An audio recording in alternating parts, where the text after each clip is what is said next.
Shalom dan selamat pagi. Bertemu kembali dalam renungan santapan Firman Tuhan Isnin 6 September 2021. Pembacaan sabda dipetik dari Injil Lukas bab 6 ayat 6 sampai 11. Bersama kita mendengar dan merenungkannya.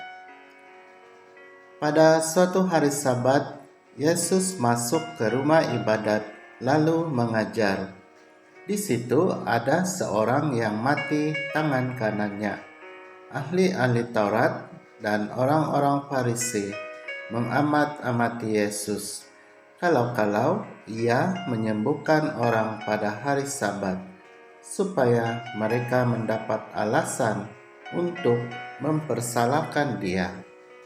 Tetapi ia mengetahui pikiran mereka, lalu berkata kepada orang yang mati tangannya itu, "Bangunlah dan berdirilah di tengah." Maka bangunlah orang itu dan berdiri. Lalu Yesus berkata kepada mereka, "Aku bertanya kepada kamu, manakah yang diperbolehkan pada hari Sabat, berbuat baik atau berbuat jahat, menyelamatkan nyawa orang atau membinasakannya?" Sesudah itu, ia memandang keliling kepada mereka semua, lalu berkata kepada orang sakit itu, "Ulurkanlah tanganmu." Orang itu berbuat demikian dan sembuhlah tangannya. Maka meluaplah amarah mereka, lalu mereka berunding apakah yang akan mereka lakukan terhadap Yesus. Demikianlah Injil Tuhan. Terpujilah Kristus. Saudara-saudariku yang terkasih, Injil pada hari ini bercerita tentang Yesus yang menyembuhkan orang sakit pada hari Sabat. Dalam tradisi Yahudi, pada hari Sabat, orang hanya di rumah saja dan tidak boleh bekerja. Oleh karena itu, di mata orang Farisi dan ahli-ahli Taurat, tindakan Yesus itu salah karena melanggar hukum Yahudi.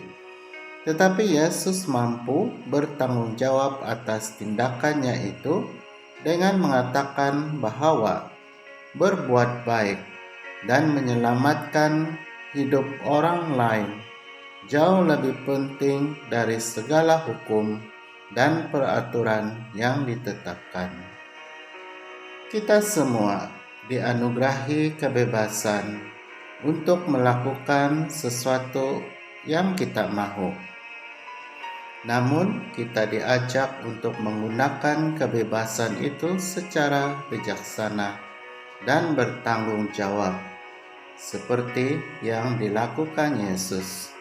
Ini termasuk ketika kita berbeza pendapat dan pandangan dengan orang lain, dan hendaknya perbezaan dan pandangan itu didasarkan pada alasan atau persetujuan yang masuk akal dan dapat dipertanggungjawabkan.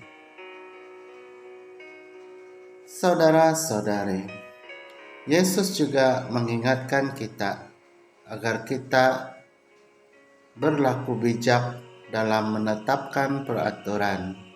Peraturan harusnya mendorong kita untuk semakin bersikap manusiawi dengan selalu mengutamakan tindakan kasih daripada hanya mentaati peraturan, tetapi hati nurani kita mati.